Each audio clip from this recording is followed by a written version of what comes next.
Telescópio. Apoio cultural. Bolsa Creto, Sistema Construtivo para Obras de Engenharia Hidrogeotécnica. Plano Familiar Camargo, tradição, seriedade e respeito.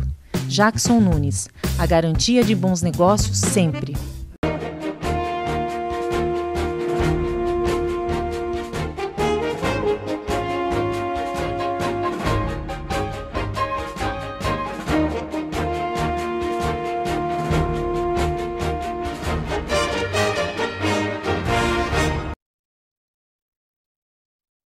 Mais um programa Telescópio, o seu programa de entrevistas direto aqui dos estúdios da TVI para o canal 8 da NET e também para o site tvitap.com.br, tvitap.com.br. Você, telespectador que nos assiste aí do outro lado da telinha, mande suas mensagens, mande suas notícias e nós teremos o prazer em lê-las ao vivo aqui em nosso programa. Uma outra maneira de você interagir conosco é através do telefone 3527-8099, 3527-8099, e também pelo WhatsApp. O número vai aparecer aí abaixo do seu monitor, então você pega e manda ou seu áudio, ou você pode mandar foto, ou você pode mandar vídeo e fazer as suas perguntas aos nossos convidados. E também pelo Facebook. No Facebook, você que está nos assistindo via Facebook estará interagindo conosco e eu estarei aqui conversando contigo. Então, pode mandar a sua mensagem para nós. 12 horas e 31 minutos aqui no programa Telescópio. Começo hoje o programa aí até um pouco triste, porque faleceu uma prima minha, né? A Bianca Souto, né? Que Deus conforte o Ed, conforte a Ana nesse momento difícil aí. Bianca, boa viagem para você e você estará aí nos nossos corações. Vamos às notícias aqui de Itapetininga, né? Vou começar hoje o Jornal Correio, está aqui o Jornal Correio de Itapetininga. Destacou aqui em sua matéria de capa: mães vão à justiça por vagas em creches. O problema de falta de vagas de creches continua em Itapetininga e tem deixado mães e pais das crianças preocupados. De acordo com a prefeitura, desde o início do ano letivo foram 150 ações judiciais de pedido de vaga. Então, nós vamos depois, né, falar sobre esse assunto também num outro momento aí. Trazer o pessoal da prefeitura a entender o que está acontecendo aí e vamos continuar esse bate-papo. 12 horas e 33 minutos aqui no meu relógio, recebo aqui nos estúdios do programa Telescópio a visita da coordenadora da Vigilância Epidemiológica, que é a Rosa, e também a Mariana Fischenberg, que é do setor da saúde, ela trabalha no NASF. Vamos falar sobre duas pautas hoje aqui no nosso programa, sobre a Semana do Aleitamento Materno com a Mariana e com a Rosa. Vamos falar aí sobre as ações da Vigilância Epidemiológica aqui no nosso município. Mariana, boa tarde, bem-vinda ao programa Telescópio. Obrigada pelo convite. Rosa, tudo bem? Bem-vinda ao programa. Tudo bem, muito obrigada pelo convite. Vou começar falando com a Mariana a respeito sobre o aleitamento materno.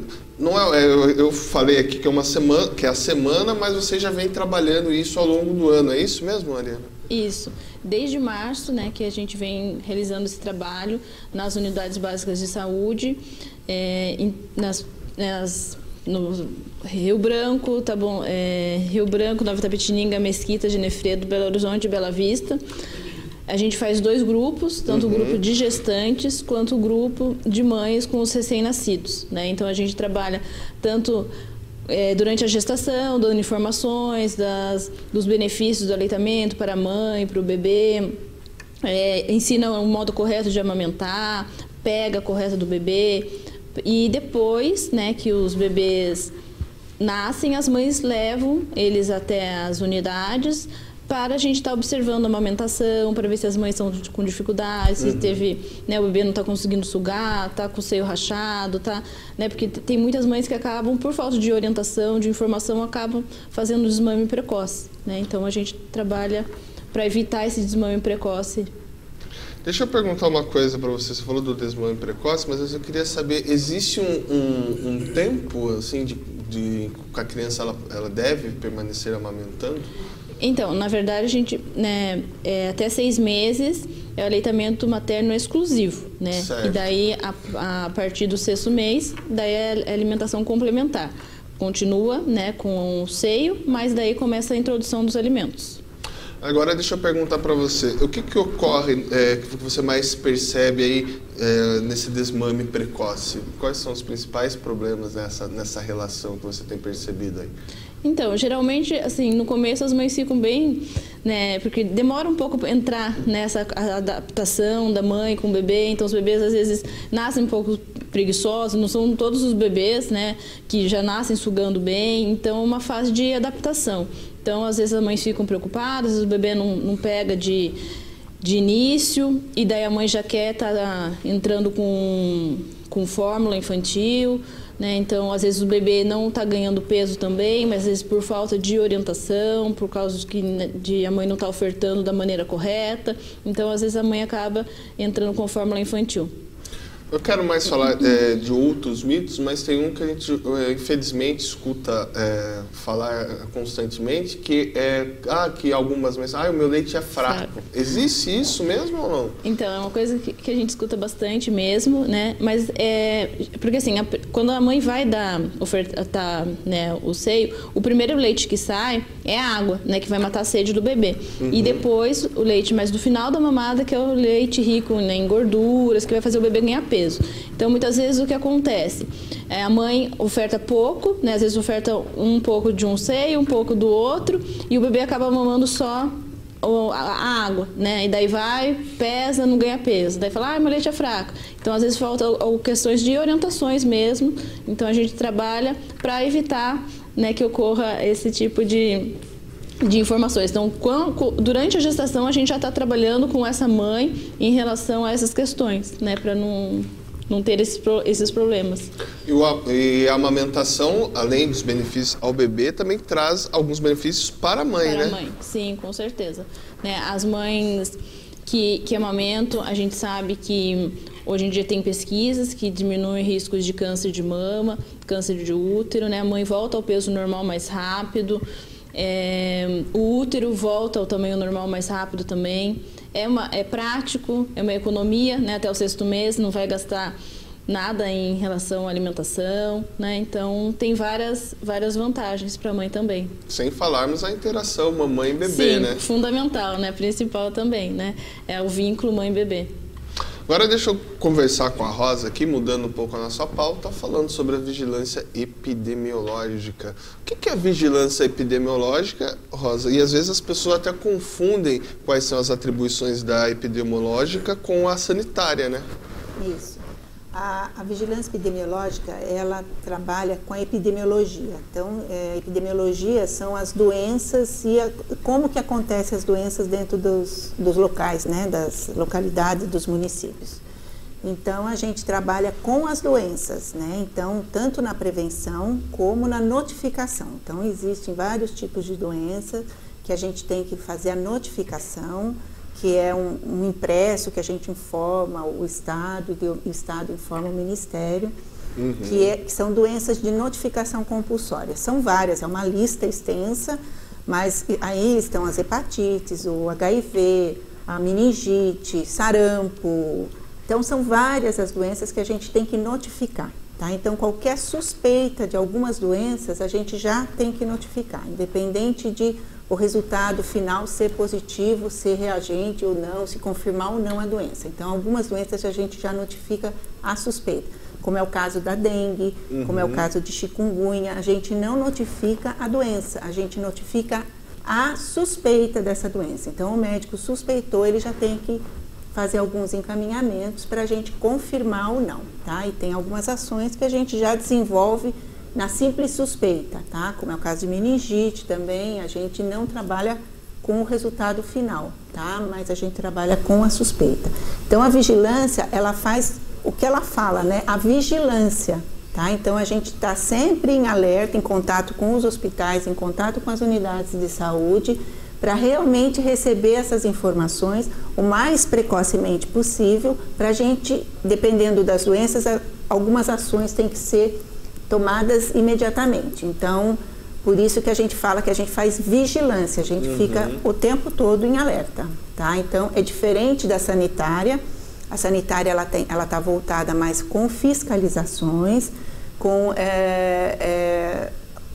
fiscalização de locais de trabalho, mesmo os hospitais, laboratórios, farmácias, consultórios. Ela faz esse tipo de fiscalização, né, de visitas, para ver se eles estão de acordo com as normas regulamentadoras, né? Então, e ela faz também restaurantes, locais que vendem comida. Ela tem todo um processo para ela estar fazendo essas visitas, né? Para sair, liberar o alvará de funcionamento, tudo. Então, são assuntos totalmente diferentes. Então, a gente está localizado em prédios diferentes e as ações são diferentes, tá?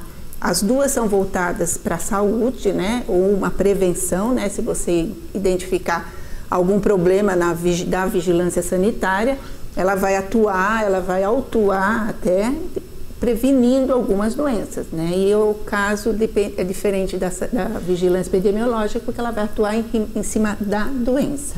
Tá? Deixa eu falar sobre uma que, ora a gente vê pelas pesquisas, ora aumenta, ora diminui, é a dengue. Por que ela oscila tanto assim, Rosa? A dengue a gente chama de a arbovirose, que é transmitida por um vírus através de um vetor, que é o mosquito. Certo. Tá?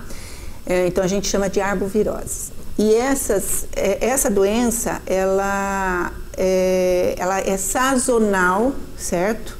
Ela era considerada sazonal. Então, ela era uma doença que se preocupava no verão, tá? Então, a hora que chovia muito, que estava calor, que é o ambiente propício para o mosquito se proliferar. A gente percebe que nas nossas casas aparece muito mais mosquito no verão do que no inverno. Então, a disseminação dessa doença também acontece no verão.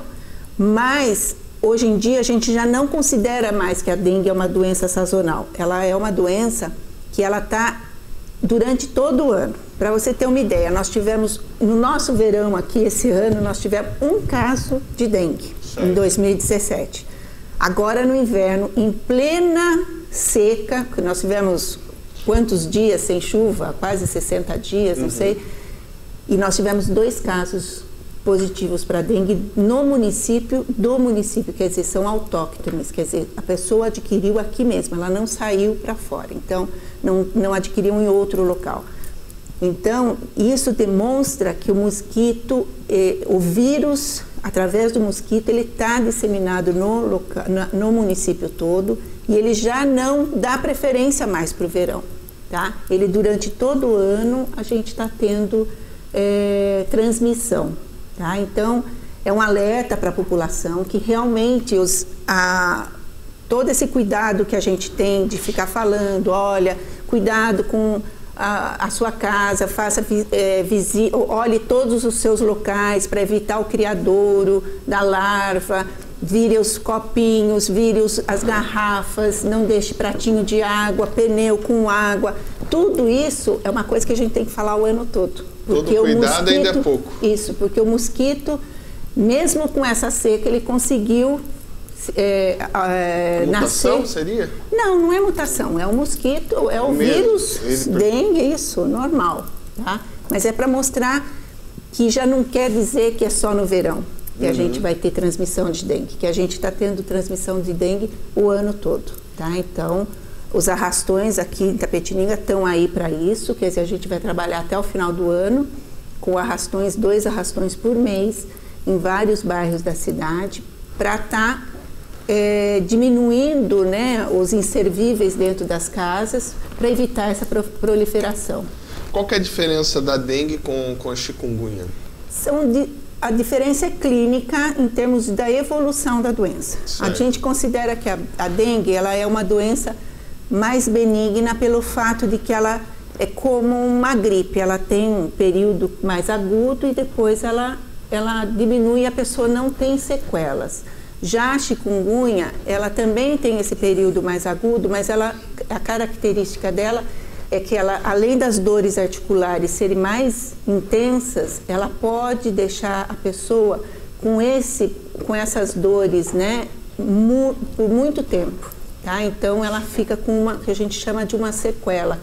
Então ela continua um tratamento mais longo, Tem pessoas que alegam que até 1 ano fica ainda com essas dores. Nossa. Então é um problema que a gente considera, em termos de doença, de evolução da doença, a chikungunya é uma doença que causa mais dano à saúde pública do que a dengue. A dengue ela é uma doença mais momentânea, né? Ela tem um período de evolução, apesar de que ela pode evoluir para um quadro mais grave, diferente da chikungunya, na fase aguda, né? Na fase da doença. A chikungunya já não, ela é uma doença que ela pode persistir por mais tempo.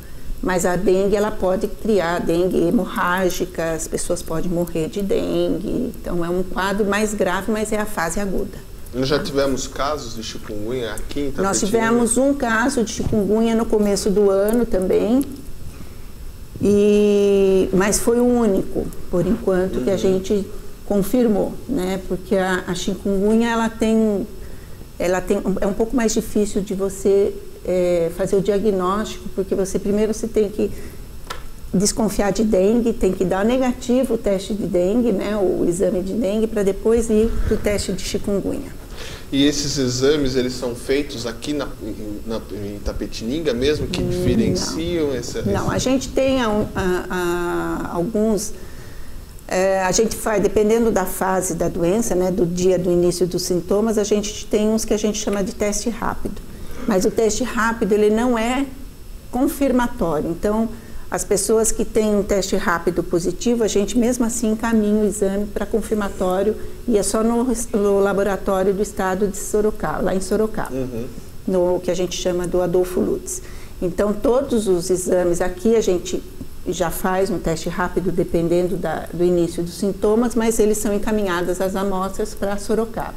E só confirma pela amostra de Sorocaba. A gente não pode confirmar, a não ser em situações que a gente já tem uma situação de epidemia. Aí a gente consegue confirmar só pela clínica do paciente, a gente já pode fazer o diagnóstico. Mas, por enquanto, o município não está nessa situação de epidemia, nem de alarme, então a gente só tem que confirmar com o exame de Sorocaba. Se compararmos os índices aqui de Itapetininga relacionados à dengue, também vou estender ao chikungunya com outros municípios, nossos índices estão bem mais abaixo do que outros locais, né, Rosa? Isso, nós tivemos um ano, acho que foi 2014, se não me engano, ou 2015, agora me falhou um pouquinho, que nós tivemos o que a gente chama de epidemia, que a gente teve 400 e poucos casos. Depois, já no outro ano, a gente conseguiu diminuir.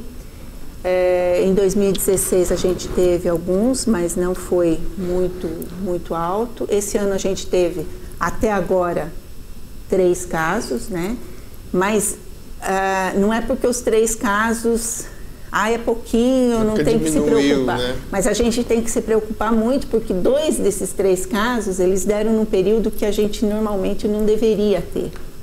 Tá? Então, realmente preocupa muito o fato desses 2 últimos casos, eles terem saído aqui há 2 semanas, uma semana passada e o outro saiu o resultado ontem até, então ainda nem foi divulgado ainda esse último caso de dengue, tá?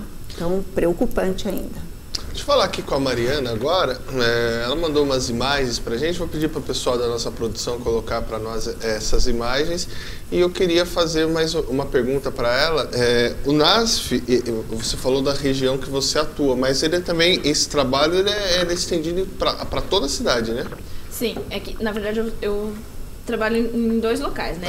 Esse trabalho mais voltado para o aleitamento materno eu faço nas UBSs, tá? E também, além disso, eu faço trabalho no NASF, né? Que é o trabalho Núcleo de Apoio à Saúde da Família.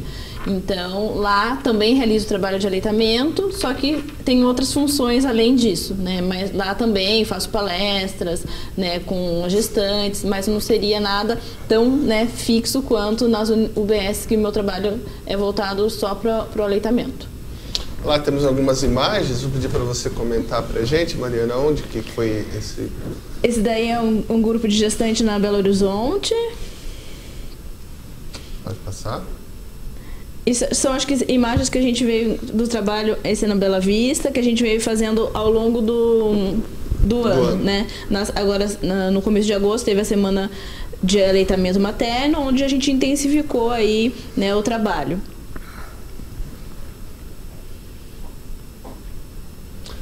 Tá aí um pouco do trabalho, né, do pessoal. Isso, tem vários, parabenizar vocês também. pelo trabalho. Deixa eu perguntar uma coisa para você, Mariana. Falando umas coisas, marquei umas perguntas aqui sobre o que é mito, o que é verdade, né? Acho que você pode nos ajudar em relação a isso. A primeira que eu marquei aqui, se é verdade que o leite de vaca é mais completo em nutrientes do que o leite materno. Não. Até o primeiro ano de vida não é recomendado ofertar leite de vaca para o bebê, tá? Então, o leite de vaca é só depois de 1 ano de vida do bebê, tá? Então, a gente sabe que não tem nenhum outro alimento que seja tão completo, tão rico, né, em vitaminas, minerais, quanto o leite materno, né? Não tem nenhuma fórmula infantil substitui, né, o leite materno. O que acontece em alguns casos nos quais as mulheres elas acabam não amamentando, tendo que dar aquele, eu não sei o nome, sei a marca, vou fazer a publicidade. São as fórmulas infantis. Essas fórmulas infantis, aí como é que você percebe quando há esse rompimento do ponto de vista social? As mães que os bebês não estão ganhando peso, né? Então, às vezes, por falta de orientação, a mãe acaba, né, indo para a fórmula infantil, às vezes por dificuldades, por o seio tá machucando, então as mães acabam optando pelas fórmulas mesmo, né? Uhum. Agora, se a gente trabalhar, né, com orientações, né, tirando um pouco desses mitos, a tendência também, né, a gente tá melhorando, né, os índices de aleitamento materno exclusivo. Para quem está nos assistindo ou conhece alguém que esteja também amamentando e está com esse problema, né, com os seios doendo, quais que são as dicas ou também com o corre de leite empedrado? Uhum.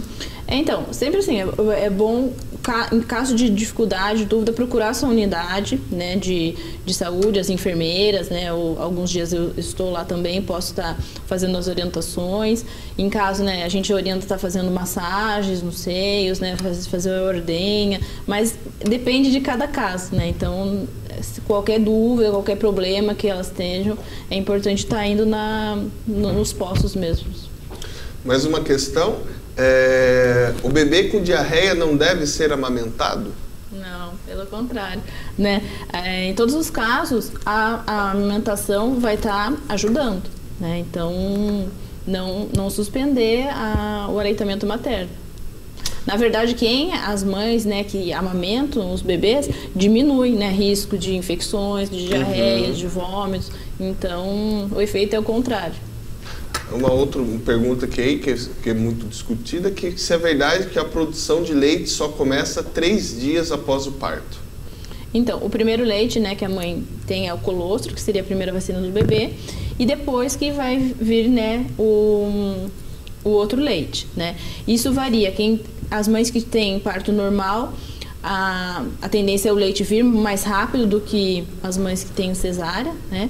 Então, as mães que entram em trabalho de parto, o mesmo hormônio aí da contração, do trabalho de parto, o hormônio também da descida do leite. Então, as mães que têm o parto normal, né, têm o leite um pouquinho antes, né? E depois as cesáreas acabam demorando um pouquinho mais. Mas as mães, né, o que vai fazer a mãe produzir o leite é o bebê sugar. Então, quanto mais os bebês estão no seio, mais leite a mãe vai estar produzindo, né?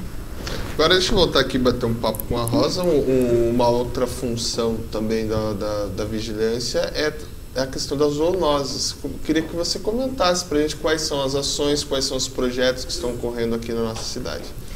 Bem, a zoonose de Itapetininga, ela tem a função principal, né, a vacinação antirrábica, né, dos animais, né, tanto cães como gato, que esse ano o município optou, em vez de a gente fazer uma campanha durante o ano, né, são 10 dias mais ou menos, 10, 12 dias de campanha, o município optou por fazer uma ação durante todo o ano. Então, já há alguns meses, vários locais estão sendo... Eles escolhem os bairros, né, e eles estão indo vacinar os animais no bairro. tá? Então isso está sendo muito mais eficiente do que aquela campanha que eles ficavam 12 dias vacinando em alguns bairros, né? Então agora eles escolheram todos os bairros durante o ano, então já tem uma programação e eles estão indo. E também tem uma função importante das zoonoses, né? É a coleta de material, né? Para enviar para o Pasteur, Instituto Pasteur, para pesquisa da raiva, né? Então algum animal com suspeita de raiva ou morcego que são encontrados mortos ou doentes, alguma coisa, a zoonose também recolhe esses animais e encaminha o material para o Instituto Pasteur para pesquisa de raiva, para ver se o vírus está circulando no município, tá? Então é uma ação também muito importante, né? Então a zoonoses que faz esse papel também. E esses casos de raiva que você falou, muitos, claro, transmitidos pelo morcego, correm muito mais nas áreas rurais, né? Isso, mas a gente tem, não faz muito tempo, a gente teve aqui em Itapetininga um caso de um gato, foi diagnosticado que ele morreu de raiva e provavelmente a transmissão foi por morcego, e era da cidade, quer dizer, o morcego que transmite a raiva é um morcego hematófago, então é aquele que realmente, né, o morcego que chupa o sangue e tal, mas às vezes esse morcego, ele ele transmite a raiva o vírus da raiva para um morcego frugívoro, né, que é aquele que come fruta só. E esse animal, às vezes, ele cai, né, por estar doente, e um animal vai e come ele. Então, aí ele pode adquirir o vírus da raiva, não necessariamente ele ter sido mordido pelo morcego hematófago. Então, é um meio que indiretamente ele pode adquirir a raiva nesse sentido, tá? No caso, até me veio uma questão agora aqui. No caso, quando temos um animal, no caso desse gato, que você falou que ele veio a morrer, mas quando temos um animal que ele tem a raiva, ele tem que ser sacrificado? Acho que às vezes nem chega a ser sacrificado porque ele morre. O animal, ele não vive, né? A raiva é uma doença que a gente considera mortal, quer dizer, ela não tem cura, tanto no ser humano como nos animais. Então, o animal geralmente não é necessário que você sacrifique o animal. Realmente ele vai chegar a morrer e daí você vai enviar o material para fazer análise. Então não quer dizer que o animal, você vai ter que sacrificar o animal, a não ser que ele esteja com suspeita de raiva, você identifique já, mas normalmente em poucas horas ele morre, né? Então necessariamente vai ter que sacrificá-lo. Mais ou menos você saberia me dizer do começo do ano até o presente momento quantos animais já foram vacinados aproximadamente aí? Olha, não tem essa informação, mas já vacinamos bastante, viu? A gente tem uma previsão de vacinar mais ou menos de 15 mil animais, mais ou menos. Então, acredito que já vacinamos, já andamos bastante nesse. Em média, eles estão vacinando de 400 a 500 animais por final de semana que eles trabalham. Então, eles estão fazendo uma ação bem grande. E como é que funciona com os animais que, infelizmente, são encontrados nas ruas? Vocês vacinam esses animais também? Sim, esses que andam na rua? Sim. Se tiver alguma indicação. Geralmente, a gente considera esses animais, às vezes, como que são animais que alguém cuida, tá? Então, a gente orienta essas casas, né, das pessoas que cuidam. Ele é um animal de rua, mas tem uma senhora, um senhor, uma família que põe água, põe uma comida. Então, esse animal ele vai estar sempre circulando por ali. Então, a gente não considera ele um animal domiciliado, tá? Mas tampouco ele é um animal errante. Ele está ali, todo mundo conhece, todo mundo alimenta. Então, esses animais, eles são vacinados quando solicitado, né? A veterinária vai até o local com a sua equipe e ela vacina esses animais. Então,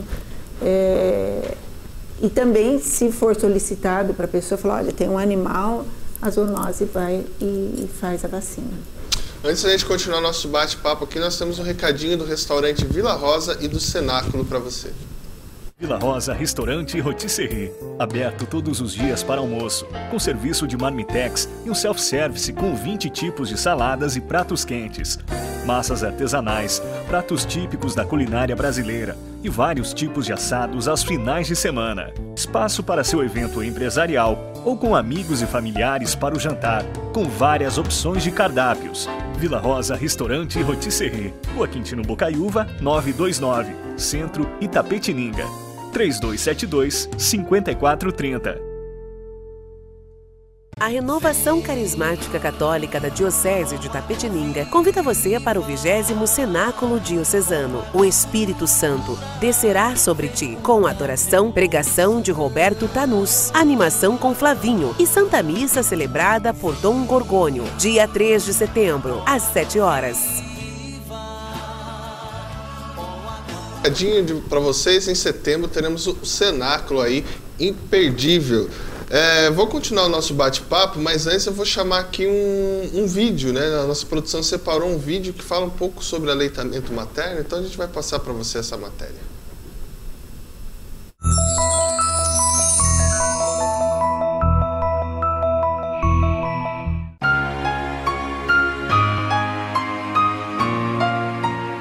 O ato de amamentar aumenta o vínculo entre mãe e bebê. A amamentação pode prover para a criança uma ligação muito forte da criança com a mãe. É muito agradável estar ali perto do corpo da mãe, né, desse vínculo ali, dessa energia que está sendo trocada ali.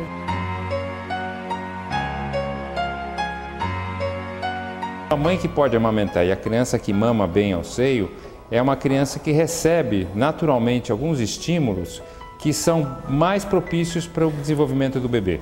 O desenvolvimento da musculatura, o desenvolvimento dos ossos da face, da parte da frente do crânio, ele se desenvolve melhor durante a amamentação. Tem muitas mulheres que se preocupam, não vou ter leite, ou durante a amamentação o leite diminui. O que deve ser feito? Primeiro, ficar tranquila. A quantidade de leite é demandada pelo próprio bebê. Quanto mais o bebê chupetar na mama da mulher, mais leite vai ser produzido. Então é ter calma, deixar o bebê fazer o exercício no mamilo dela, que o corpo dela automaticamente vai produzir mais leite. Mesmo que ela tenha um pouco de receio, a equipe de enfermagem, a equipe multi, né, os médicos, estão todos ali para oferecer esse apoio e ajuda. Se tiver com dor, obviamente a gente vai estar avaliando o porquê que está com essa dor. Às vezes o bebê pode não abrir muito a boquinha para fazer a pega, então às vezes você tem que reposicionar, esperar o neném acordar, estar desperto realmente e dizendo para você, dando sinais para você que ele está querendo mamar. Que ela possa fazer com que o bebê mame bem uma mama, esgote bem a mama, para que ele possa aproveitar os nutrientes, né, do leite anterior e o leite posterior. Aí depois que ele acabou, que ele soltou aquela mama espontaneamente,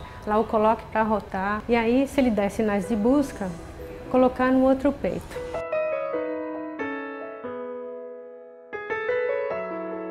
O leite materno ele tem várias funções para o bebê. Consegue passar uma série de vacinas que a gente fala, principalmente no começo da amamentação, que são super importantes, porque o bebê ele tem um sistema imunológico ainda precário. Os anticorpos que são transmitidos pela mãe são anticorpos que foram produzidos dependendo das bactérias que estão no meio.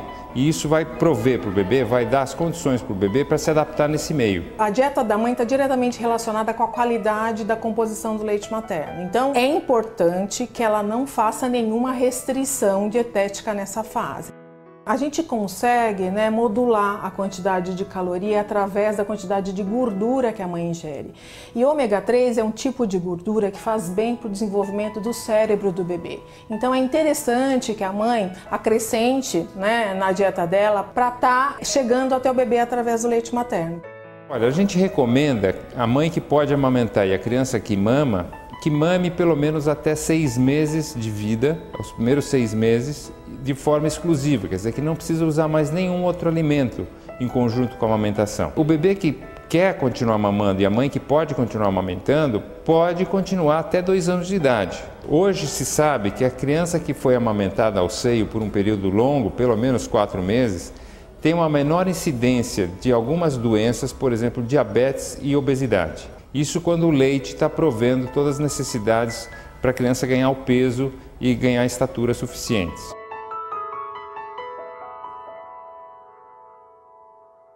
A amamentação ela traz benefícios físicos para a mulher em termos imediatos, a médio prazo e a longo prazo. Quando a mulher amamenta, ela libera, junto com os hormônios do leite, a prolactina, ela libera a ocitocina na hora da amamentação.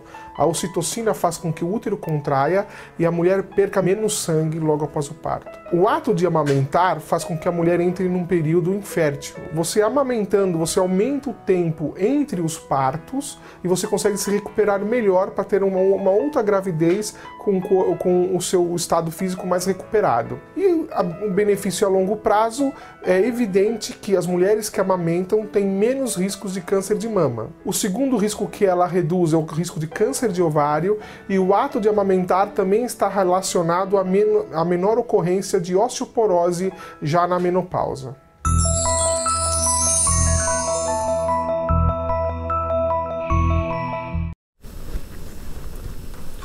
Tá aí, né, um vídeo muito legal aí, né, dando os créditos ao Hospital Albert Einstein que fez esse vídeo, muito maneiro. Mas a gente vai agora aos nossos apoiadores culturais, depois nós voltamos aqui e continuamos o nosso bate-papo.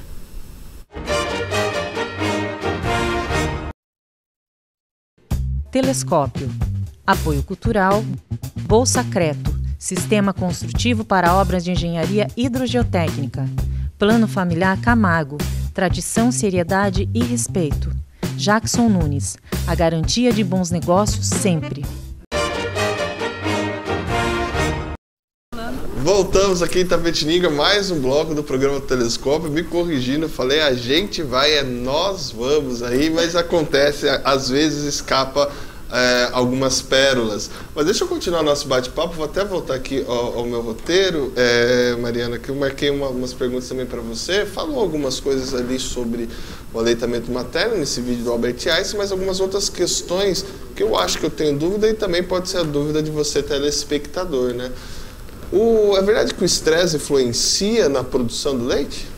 Sim, pode, né, tem mães às vezes que passam, né, tem às vezes uma depressão pós-parto que pode estar sim interferindo na questão de produção do leite. E aí isso pode vir fazer a diminuir Então, isso, diminui a produção. Então, nesses casos a gente percebe que interfere sim. Então sempre é bom, né? Mãe, às vezes tem mães que têm depressão pós-parto, tá procurando ajuda, né? Procurando psicólogo. Isso é super importante nessa fase também. Tem a pergunta aqui da telespectadora, inclusive a sua xará, que é a Mariana Rezende. Ela pergunta aqui para você se é verdade que a cerveja preta ela aumenta o leite materno. A gente sempre ouve essa... Tem vários mitos, né? Mas não... Isso daí não tem nada de estudos que comprovem, né? Na verdade, não é nem recomendado, né, fazer o uso de bebidas alcoólicas, drogas durante a amamentação, né? Então, cigarros, tudo a gente, né, o ideal é cortar, porque você né? Tá passando Sim, aquilo que você tá passa pro bebê. Pro bebê, né? Não é recomendado, não. Agora, uma outra pergunta também, o leite materno ele pode ser congelado, né? Sim.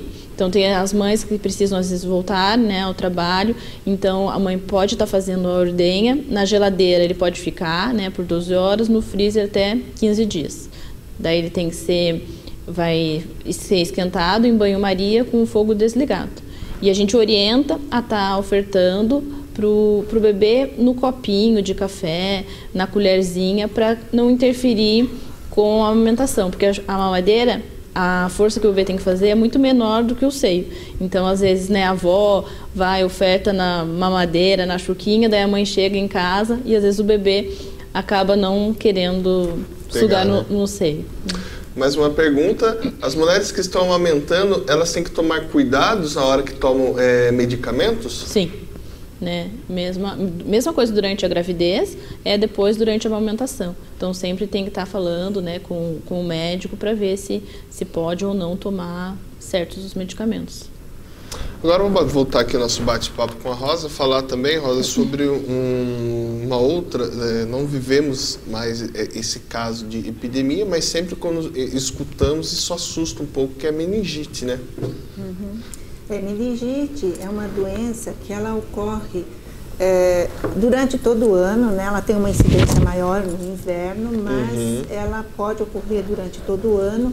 E 2 casos isolados não quer dizer epidemia, mesmo que aconteça na mesma semana, porque a gente tem que fazer, quando a gente faz, né, a notificação, a gente faz uma avaliação para ver se tem alguma coisa a ver um caso com o outro, né? Então, às vezes aparece, mas não quer dizer, já teve 2 casos, é uma epidemia. Não tem, a gente não considera isso, porque eles têm que estar relacionados um com o outro para a gente considerar que um transmitiu para o outro, né? Mas é uma doença que ela ocorre durante todo o ano, tá? As virais, né, que são no verão, é isso, né? Ou não necessariamente, ou não há uma regra? Não há uma regra. A meningite, ela pode tanto ser viral, como ela pode ser bacteriana, pode ser por fungo. Quer dizer, são vários os animais, né, os bichinhos que podem ocasionar meningite, né? Tem algumas que são mais graves que outras, umas que a gente tem que fazer bloqueio, outras não, mas cada uma tem uma característica diferente. Todas são doenças que tem que ser, a pessoa tem que estar no hospital, tem que ser internada, Passa para isolamento, né? Isso, certo? Para realmente não... Isolamento só aquelas que realmente são transmissíveis, né? Que a gente considera que necessita bloqueio, né? Como que se dá a transmissão no caso dessas meningites que são Todas as meningites são via aérea, né? Todas essas doenças são as bactérias, os fungos, é tudo via aérea, não é contágio de material de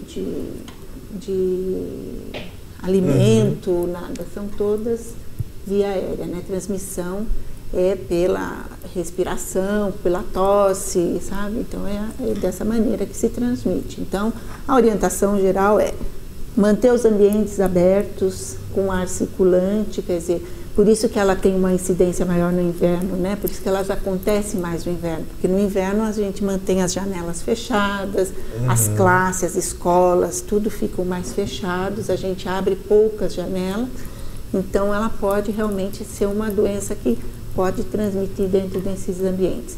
Mas a meningite também, ela tem uma característica, porque as bactérias, esses vírus, eles estão no ar, eles não são nenhum bicho diferente, tá? O problema é quando a pessoa tem uma resistência um pouco mais baixa e essa doença se manifesta. Então, não quer dizer que é um bicho diferente para transmitir a meningite. Não, é uma doença normal, uma gripe, pode ser uma pneumonia. Então, são várias os vírus ou as bactérias que podem dar a meningite. Quer dizer, todos, né? Todos os vírus e bactérias, eles vão para a meninge, né? Vão para o cérebro e causam a meningite. Então, qualquer um, não quer dizer que tenha um específico que vai para lá, tá? Então, por isso que as doenças, a gente tem que observar a evolução das doenças. Tá? Agora, deixa eu perguntar uma coisa para você.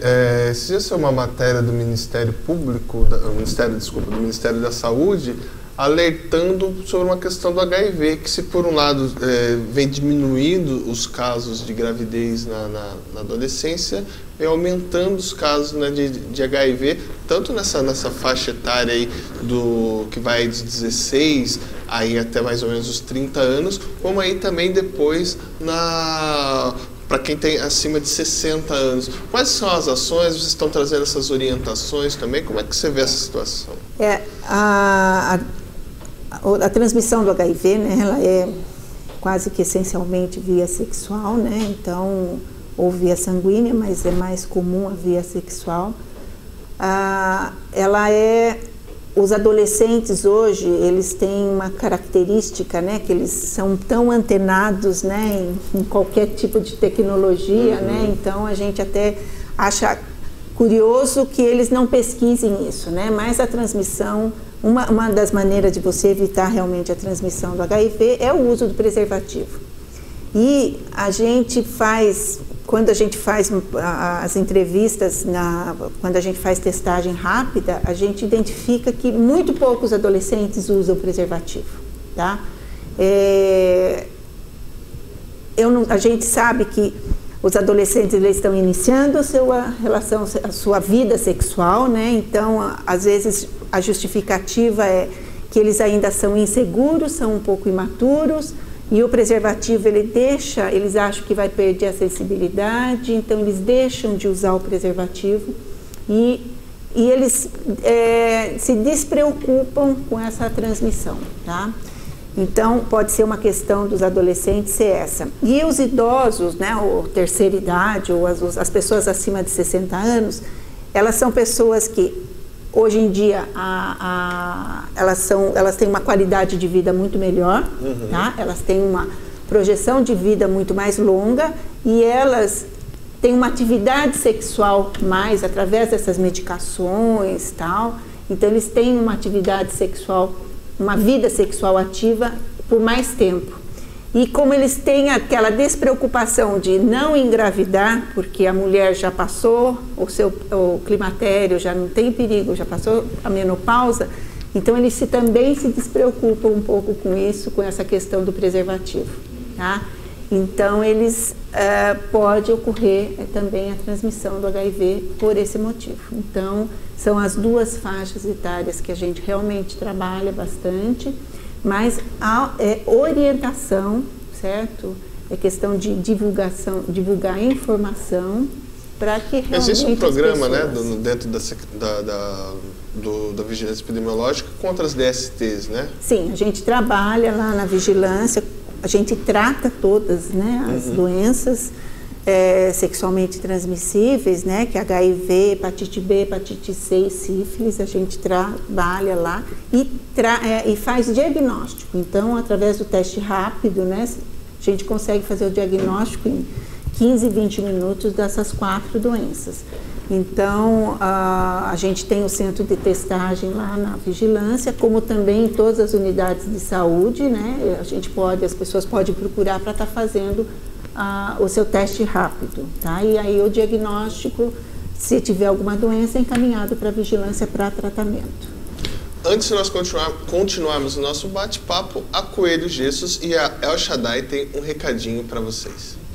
Com experiência comprovada, a Coelho Gesso está no mercado há 17 anos, oferecendo serviços em gesso para a área interna e vendas de materiais para gesseiro. Agora também com venda de peças de cimento para áreas externas. Coelho Gesso, oferecendo sempre uma solução inteligente e econômica para quem precisa reformar ou construir.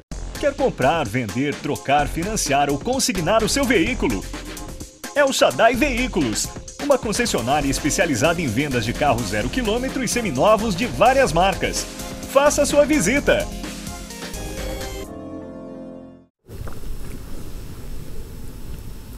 Voltamos de Itapetininga aqui com o último bloco, né, desse bate-papo, já me despedindo aqui de vocês. Mariana, queria agradecer a sua visita aqui em nossos estúdios. Numa outra oportunidade, aguardo-a para continuarmos esse bate-papo. Obrigada. Rosa, queria agradecer a sua presença aqui e também fica o convite para numa outra oportunidade darmos continuidade a esse bate-papo. Tá bom, muito obrigada pelo convite e estou à disposição. Só queria lembrar que agora em setembro, no dia 11 de setembro até o dia 22, começa a campanha de multivacinação de atualização de carteirinhas. Então, são as crianças de 0 até 15 anos e tem o dia D, que vai ser no dia 16 de setembro, um sábado, que as unidades de saúde vão estar abertas para estar atualizando as carteirinhas das crianças e adolescentes. Obrigado, Rosa. Obrigado, Mariana. No próximo bloco, o bate-papo é sobre a Semana da Pessoa com Deficiência Intelectual e Múltipla. E para conversar conosco, recebo aqui nos nossos estúdios a visita do Guilherme Nanesso e também da Tatiana de Campos. Não saiam daí, é rapidinho, voltamos já.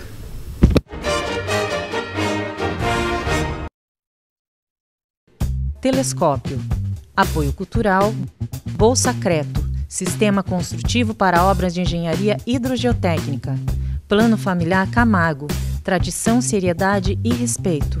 Jackson Nunes. A garantia de bons negócios sempre. Voltamos de Itapetininga, mais um bloco do programa Telescópio. Lembrando a você, telespectador, que o nosso programa é um oferecimento da Bolsa Creto, Plano Familiar Camargo e também da Imobiliária Jackson Nunes. 13 horas e 21 minutos aqui no meu relógio. Recebo agora nos estúdios do programa Telescópio a visita da Tatiana de Campos e também do Guilherme Naresco, que é o presidente da PAI aqui de Itapetininga, e dá bater um papo conosco sobre a Semana da Pessoa com Deficiência Intelectual e Múltipla. Começar dando uma boa tarde com a Tatiana, bem-vinda ao programa. Muito boa tarde, obrigada pela oportunidade que está nos proporcionando. E ao Guilherme. Guilherme, bem-vindo ao programa também, boa tarde. Boa tarde, Maurício, boa tarde, telespectadores. Parabéns pelo foco nesse assunto que é de extrema importância para a nossa comunidade. Deixa eu começar com vocês perguntando o que consiste essa semana? Bom, essa semana é uma semana que acontece a nível nacional. Todo ano, de 21 a 28 de agosto, ocorrem várias situações onde as APAES se mobilizam em meio à população, em meio a profissionais que trabalham com deficientes, para levar essa conscientização da deficiência intelectual, do autismo, que essas deficiências não são situações onde são marginalizados ou vice-versa, ou nesse sentido, né? Mas promovendo palestras, promovendo eventos. Nessa semana, inclusive, nós já começamos ontem, na verdade, na semana passada, uma palestra no SESI. Nós já começamos ontem com abertura, uma palestra na PAI, e durante ao longo da semana temos várias situações também. O que é a deficiência intelectual, Tatiana? Olha, a deficiência intelectual é, na verdade, um rebaixamento do QI, do coeficiente de inteligência, né? Associado a duas ou mais áreas de habilidades dessa pessoa. Seja habilidade de saúde e segurança, no lazer, no trabalho, de autocuidado, vida no lar, a rotina diária. Duas ou mais dessas habilidades também são comprometidas e também tem que acontecer antes dos 18 anos de idade. Isso caracteriza a deficiência intelectual. E ela é já como que ela pode ser diagnosticada? Diagnosticada, essa é a palavra. Olha, na verdade, 70% das deficiências, seja ela intelectual, sensorial, física, enfim, elas podem ser prevenidas, né? Então, tem algumas ações antes da gestação, principalmente com vacinação, teste genético, aconselhamento genético, durante a gestação, no momento do nascimento da criança, várias situações onde a deficiência pode ser prevenida. No caso da deficiência intelectual, o diagnóstico vem quando se percebe um atraso desse desenvolvimento, né? A gente tem alguns marcos. Aos 3 meses, por exemplo, a criança sustenta a cabeça. Se uma pessoa observa que está carregando uma criança no colo com 4, 5, 6 meses e ela não firma a cabeça ainda, pode ser um sinal de provável atraso no desenvolvimento. É um sono perturbado, uma criança muito agitada ou muito parada, dificuldade de mastigação, deglutição, vários sinais que a gente até tem uma cartilha que a gente distribui para a população durante essa semana com os sinais mais característicos para observação que podem identificar um possível atraso no desenvolvimento e também uma possível deficiência intelectual. E a PAI ela já trabalha desde o primeiro ano de vida? Não. Nós não temos o programa de estimulação precoce. Para ingressar na PAI, a criança precisa estar já em idade escolar, a partir dos 6 anos de idade. Agora deixa eu perguntar para o Guilherme. Hoje, Guilherme, aproximadamente quantas pessoas a PAI beneficia? Eu queria que você falasse um pouco sobre isso. Vamos lá. Hoje nós temos um corpo de 216 alunos. Tá? A gente atende, além de Itapetininga, a cidade de Sarapuí e Alambari. A gente tem um convênio com as prefeituras de lá e a gente atende alguns alunos das outras cidades.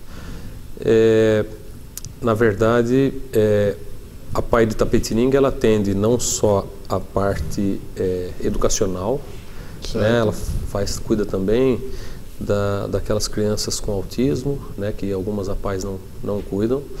E então é um trabalho diferente, né? Que não é a parte da educação, né? A parte corporal, desenvolvimento junto a uma equipe multidisciplinar também, né? Exatamente, é uma disciplinar, mas desenvolvimento psíquico, intelectual, a palavra fugiu. Bom, para atender esses 216 aí estudantes, né, alunos, a gente tem um grupo lá de 60 funcionários. 60 funcionários? 60 funcionários, tá? É uma instituição, comparado com outras APAES da região, eu estive visitando algumas APAES da região e a gente tem uma abertura muito grande justamente por incluir essa variedade de especificidades do atraso, né? Então tem a parte do corpo escolar, tem uma diretora de ensino, uma coordenadora de ensinos, tem enfim, porque a gente dá também a alimentação, então tem toda a estrutura. Nutricionista não, né? Nutricionista é da prefeitura. É da prefeitura. Tá. Então, nutricionistas, cozinheiras, né? Então tem toda essa estrutura para poder fazer esse serviço, né? Eu tô lá, Maurício, eu tô dando um suporte para a diretoria já há 6 anos, né? Como diretor. E esse ano eu recebi o convite para assumir a presidência. Eu não sou da área técnica, né? Eu fui chamado para ajudar na gestão. Realmente é uma coisa muito complexa, porque a APAE vive, né? Hoje, esse ano a gente renovou 12 convênios. Então ela vive de repasses de dinheiro público, né? Então, Secretaria de Educação, Governo do Estado, Governo Federal, Governo Municipal, Secretaria de Saúde, Promoção Social, enfim, todas essas áreas, juntando dá 12 convênios que a gente precisou refazer todos eles, juntar a documentação, se atualizar com as leis novas, né, que estão surgindo aí justamente para alinhar as entidades, para que façam o que devem fazer, né? A gente vê que muitas entidades fogem um pouco do foco e acabam não dando o fim ao que é necessário. Então eu estou feliz de, né, já passados 8 meses aí da nossa gestão, faço parte de uma equipe e a gente está conseguindo enxergar resultado nesse trabalho, né? Trabalho em equipe. Eu realmente fico impressionado de ver o carinho e a força de vontade que a equipe de trabalho da APAE tem. Realmente é um trabalho diferente dos demais, mas eu vejo que se não fosse essa vontade de todos, essa participação de todos, né, não seria tudo que a gente tá vendo hoje. Deixa eu aproveitar, né, o gancho, antes de a gente voltar aqui no nosso bate-papo, falar um pouco sobre a Semana Nacional da Pessoa com Deficiência Intelectual e Múltipla, né? A APAE, que tem 46 anos aqui em Itapetininga, está realizando uma série de eventos, uma série de atividades aí. Eu vou passar para vocês aqui, né? Começaram ontem, né? Mas hoje temos a palestra conversando sobre deficiência intelectual, autismo e prevenção às deficiências. O local foi lá na Guarda-Mirim, né? Às 9 horas da manhã, né? Que foi ministrando a equipe multidisciplinar da APAE. Amanhã, quarta-feira, teremos o curso Genética e Autismo do Gene e da Neurobiologia ao Funcionamento Cerebral Diferente. O horário é das 8 às 17 horas no local lá na APAE. No dia 24, na próxima quinta-feira, então, nós temos a palestra conversando sobre deficiência intelectual, autismo e prevenção de deficiências lá na FATEC. E depois dessa palestra também ela vai ocorrer no mesmo dia, né? Às 9 horas da manhã, lá na FSP. E no dia 25, no intercâmbio interativo, apresentação de atividades relacionadas à reciclagem de papel através de oficinas itinerantes, que vai ocorrer também lá na APAE. E no domingo teremos um almoço beneficente, né? Yakisoba e frango xadrez, né? Apresentação dos alunos, exposição de trabalhos a partir do meio-dia. Então o evento é da meio-dia às 15 horas, é isso, né? Exato. Como é que faz é só ir na hora lá comprar ou vocês estão vendendo antecipadamente? Os convites já estão sendo vendidos antecipadamente, só ligar na PAI e fazer a sua reserva, né? É muito importante, eu quero aproveitar o espaço para convidar a comunidade, é um almoço beneficente e a PAI ela conta com essa ajuda da comunidade. Então quem tiver interesse, peço que entre em contato com a PAI e solicite um convite. Tá? Eu quero só fazer uma correção, né? A Tatiana me ajuda aqui, no evento de hoje, na Guarda-Mirim, a palestra, na verdade, ela foi alterada para as 14 horas. Isso. Não é mais às 9. Então vocês já saem daqui e vão para lá. Na verdade tem uma outra equipe que vai ministrar. E na sexta-feira, que também não está constando aí, voltaremos na Guarda-Mirim às 8h30 da manhã. Esse evento itinerante que vocês estão trazendo, essa discussão itinerante é muito bacana, né? Você acaba trazendo para a sociedade um diálogo sobre uma coisa que convivemos diariamente. É porque a gente precisa mostrar que dentro da deficiência, o que todo mundo olha como algo inferior, né? A maioria das pessoas olha como algo inferior mesmo e não diferente. Dentro da deficiência existe sim a eficiência, né? Então, através dessas palestras, através da visita do pessoal do CRAS na sexta-feira nessas oficinas, os nossos alunos vão ensinar as outras pessoas a como fazer o papel reciclado, né? Mostrando que a deficiência em si não é uma doença, mas sim é uma limitação, como todos nós seres humanos temos. Né? Eu sempre costumo perguntar nas minhas palestras, quem é deficiente aqui? Né? E um ou outro levanta a mão, eu já sou a primeira a levantar. Por quê? Se eu for fazer uma outra pergunta, quem é o que toca um instrumento musical? Sempre tem 2 ou 3 que tocam violão. E eu não toco nada, só não sei campainha, né? Então eu sou deficiente na arte de tocar violão. E as outras pessoas que levantaram as mãos são eficientes. Então, a deficiência em si, a limitação, todos temos, né? O que nós buscamos é mostrar para a população, não a população em geral, mas também os profissionais que trabalham com essa área, principalmente na era da inclusão, né, que nós estamos, que a gente precisa criar estratégias de ensino, criar estratégias de tratamento, para que o desenvolvimento dessa pessoa também seja digno, tanto quanto as outras pessoas sem deficiência. Deixa eu aproveitar aqui o gancho e aproveitar e dar um recadinho para vocês da imobiliária Jackson Nunes e também do Colégio Objetivo. Jackson Nunes Negócios Imobiliários, imóveis diversos, empreendimentos e administração de obras. Acesse www.jacksonnunes.com.br. Jackson Nunes Negócios Imobiliários, garantia de bons negócios sempre. Tão importante quanto semear flores é semear ideias. Falar com as pessoas sobre a importância de cuidar do planeta é cuidar do futuro. Plante essa ideia, pois pequenas atitudes geram grandes resultados. Foi você mesmo que foi, verdade. Acho que fui eu mesmo que apresentei. Voltamos aqui, Tapetininga, estávamos batendo um papo aqui em off, continuando a nossa conversa aqui, mas muito bacana aí o nosso bate-papo. Deixa eu perguntar uma coisa para vocês, para a gente ir pro intervalo também. Sobre essa semana também, né? Vocês foram até essas escolas foram até vocês para fazer esse intercâmbio? Todos os anos a gente faz convites específicos, né? Escolas públicas, escolas particulares. Esse ano a gente está com foco na FSP, uma faculdade, FATEC. E então a gente acaba fazendo o convite, porém o SESI, por exemplo.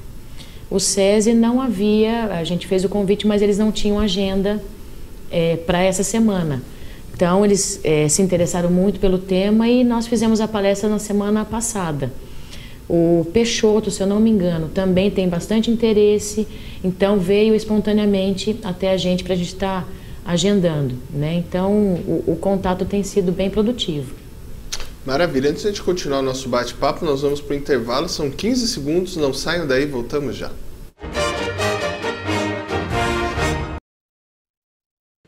Telescópio. Apoio cultural. Bolsa Creto. Sistema construtivo para obras de engenharia hidrogeotécnica. Plano familiar Camargo. Tradição, seriedade e respeito. Jackson Nunes. A garantia de bons negócios sempre.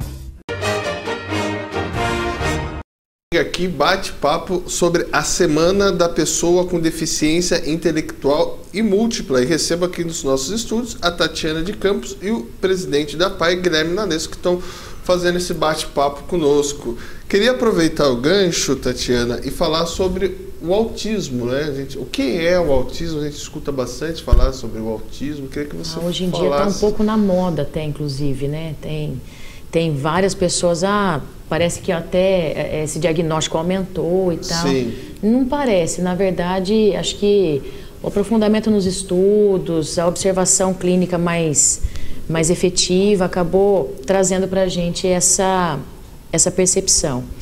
Mas o autismo, hoje em dia, ele não é denominado mais autismo, mas pessoa dentro do transtorno do espectro do autismo, né? Por mudança de nomenclatura do DSM-4, que passou agora a atualização para o DSM-5, é uma pessoa que tem dificuldades principalmente no comportamento social e interesses restritos e comportamentos repetitivos. Eu falo comportamento social porque às vezes ele tem déficit da socialização e de linguagem, né?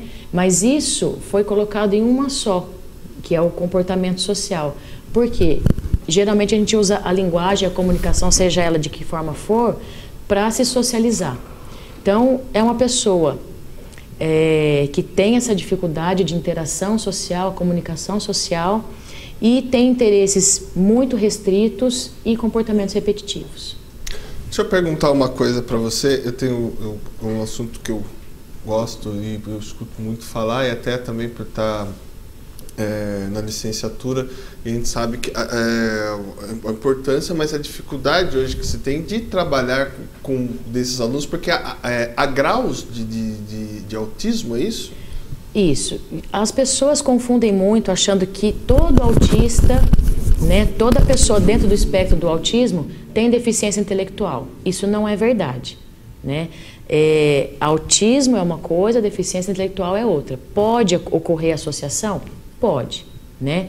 Existe sim alguns autistas com uma deficiência intelectual instalada, uma deficiência intelectual mais que agrava o quadro, que dificulta o trabalho feito com ele, mas existem aqueles que não. E isso define a forma dele responder ao tipo de trabalho oferecido, né?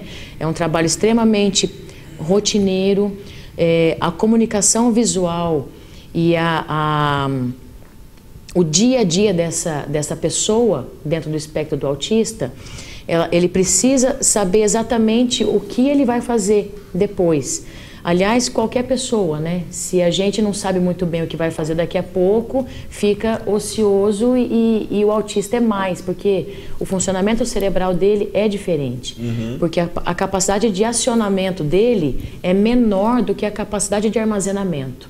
Então, ele absorve muita coisa, muita informação e tem dificuldade de acionar, de descobrir uma válvula de escape. Por isso, a importância de um trabalho bem direcionado, principalmente numa metodologia bem aplicada, seja ela qual for. Na PAI usamos o TEACH e o PECS, né? O PECS são figuras para providenciar melhor essa rotina visualizada. E aí, dependendo se tem a deficiência intelectual ou não, vai definir a evolução dessa pessoa. Não sei se é essa a palavra, você pode me corrigir se eu estiver errado, mas como que os sintomas, como que sabemos que a pessoa é autista? Tem algum exame? Olha, ainda não se tem nada comprovado cientificamente, como por exemplo na síndrome de Down. Já sabemos que um teste genético determina a trissomia do 21, que identifica que essa criança tem síndrome de Down. No autista, ainda não tem nada comprovado, mas temos muitos estudos, né, algumas pesquisas genéticas, inclusive, para se definir isso. Justamente por conta da gente não ter esse exame específico, não se chama mais autista, transtorno do espectro do autista, né? Porque é uma avaliação mais comportamental, feita principalmente pelo médico, psicólogos, na grande maioria dos casos, né? Às vezes, não é nem o médico nem o psicólogo que identifica, é a própria família, ou um professor, ou um terapeuta, que percebe o quê? Percebe que a criança não se relaciona com outras crianças da mesma idade, não brinca com outras crianças, prefere brincar sozinho, tem dificuldade com alguns barulhos ou algumas situações que envolvem o processamento sensorial. Por exemplo, às vezes liga o liquidificador ou um som. É muito comum a criança ter esse tipo de atitude porque é muito agressivo. O que é normal para a gente é muito agressivo para ela, né? Roupas, às vezes acaba incomodando, a criança prefere tirar a roupa por causa do tipo de tecido. Muita seletividade na alimentação, né? É uma coisa importante de se observar. Só come a mesma coisa, não aceita alimento de outra cor, a não ser alimento branco, tem casos assim. O que mais poderia, para a população assim, ver? Esse processamento sensorial, inclusive, já fazendo um adendo, é importante a gente saber que a gente está aqui conversando, mas tem a claridade, tem o fundo colorido, pessoas ali atrás das câmeras, e eu estou conseguindo me expressar apesar de outros estímulos naturais para qualquer ser humano. Mas quando há essa dificuldade no processamento sensorial, toda essa estimulação acaba sendo um bombardeio para o autista, né? E aí ele acaba apresentando movimentos estereotipados, muito comum, autoagressão, muitas vezes, não sente dor, mas é um transtorno desse processamento sensorial, a parte da sensibilidade, do tato, né? Então, esses movimentos repetitivos, essa autoagressão... Fica no canto da sala, né? Levantar, isso, corre, fica no canto da sala. A rotina, essa quebra de rotina. Muitos deles estão acostumados a fazer um trajeto para a escola, ou está acostumado no café da manhã tomar água ou leite nesse copo. Algo muda, o horário, o tipo do copo, o trajeto para a escola, isso também desorganiza, que ele pode entrar em crise, que a gente chama, né? Então são marcos que a gente observa com bastante frequência nessas pessoas. E, Guilherme, para dialogar mais, você viu quantas coisas falamos aqui em 5 minutos sobre o autismo? Amanhã receberemos uma pessoa que é referência na área, isso, para fazer um bate-papo aqui na cidade? Sim. Essa semana a gente foi atrás de uma programação para ter essa interação com a sociedade.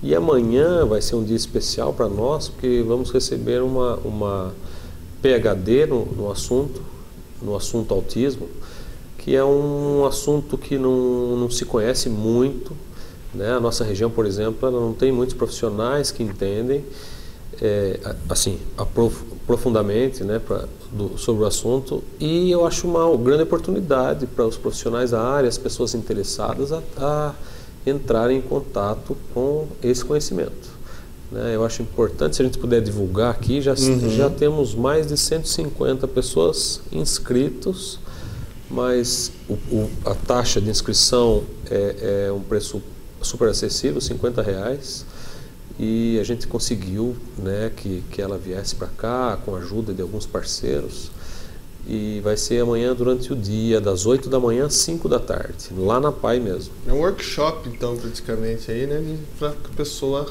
mergulhe e curso entenda, mesmo, né? É um curso uma capacitação mesmo, capacitação. Né? Capacitação, exatamente. Então o curso é amanhã, né, a partir das 8 da manhã, é isso? Com a professora doutora Vânia Canterucci Gomide. E ela é PhD em fonoaudióloga e neurocientista, né? Então amanhã, então você pode participar, né? Ainda temos vagas, o valor é R$50. Vou colocar aqui, vou pedir para os meninos baterem uma foto e colocar aí depois no Facebook da TV também aí, para que vocês possam entrar em contato e participar dessa semana. Antes de nós continuarmos o nosso bate-papo aqui, nós temos um recadinho da Hamburgueria Santo Antônio. Juliana Agri, me perdoe, está aqui marcado Juliana Agri. A gente vamos passar essa publicidade.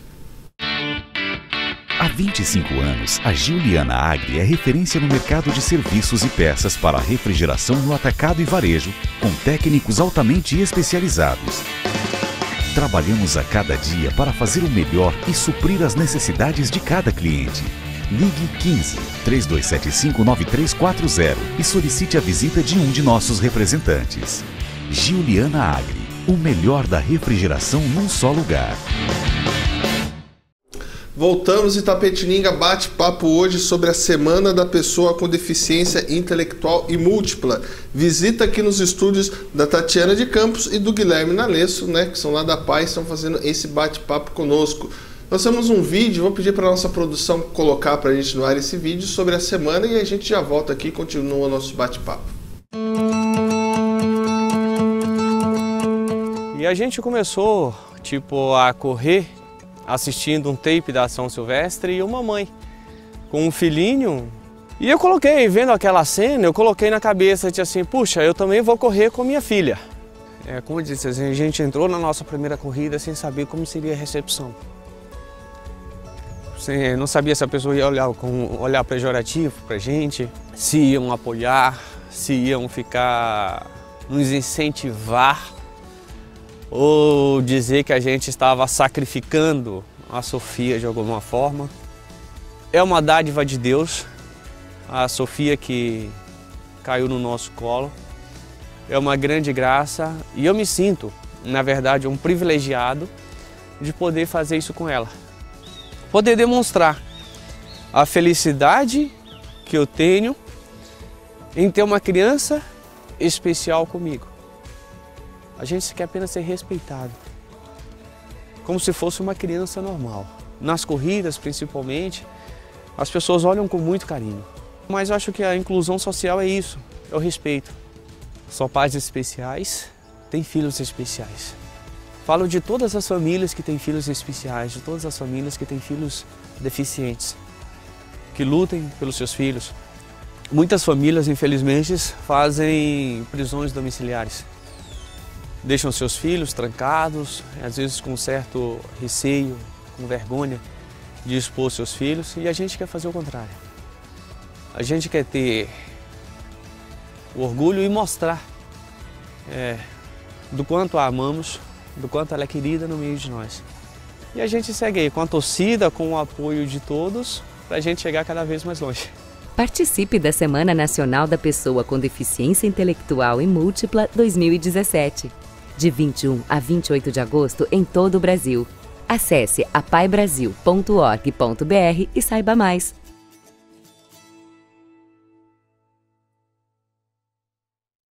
Com deficiência intelectual e múltipla, né? Então, participem. Vou aproveitar que encerrando o nosso programa, parabenizando vocês ao trabalho que vocês fazem lá na PAI. Fica o convite aí para outras oportunidades. Vocês virem aqui e nós também irmos lá, né? Falamos aqui fora do ar, a TV também vai lá, vai fazer conhecer um pouco mais do trabalho que vocês fazem aqui em Itapetininga. Obrigado, Tatiana. Muito obrigada. Como eu disse logo no início, obrigada pela oportunidade, né, da gente estar trazendo um pouquinho do nosso trabalho aqui. Tem muita coisa para a gente falar, a gente tem uma equipe pedagógica, uma equipe terapêutica multidisciplinar, alguns trabalhos diferenciados como a ecoterapia, terapia Snoozelen, que acredito que a população nem saiba, mas é importante que a gente divulgue isso, porque a nossa PAI tem sido muito abençoada. Guilherme, obrigado pela sua participação. Obrigado, Maurício, obrigado à TVI por dar foco aí nesse assunto, é de extrema importância. E também quero agradecer a Tatiana, que nos esclareceu várias coisas, e a toda a equipe lá da PAI que dá o sangue para aquilo funcionar. E realmente estamos com boas perspectivas para os próximos anos, com alguns projetos em andamento e outros acontecendo já. E quero convidar a população para que conheça, para que deixe de tratar essa deficiência como um tabu, para que acolha quando estiver próximo, tiver a oportunidade, né, de encontrar com uma pessoa que tem essa deficiência, mas que acolha, porque essa pessoa, na verdade, ela precisa se sentir parte da sociedade. Tá? Isso é um trabalho que, compartilhando a informação, a gente consegue mudar. Obrigado. Obrigado, Guilherme. Obrigado, Tatiana. Obrigado a você, telespectador do programa Telescópio. Amanhã, a partir das 12h30, estaremos novamente aqui na TVI, que é a TV que conta a nossa história.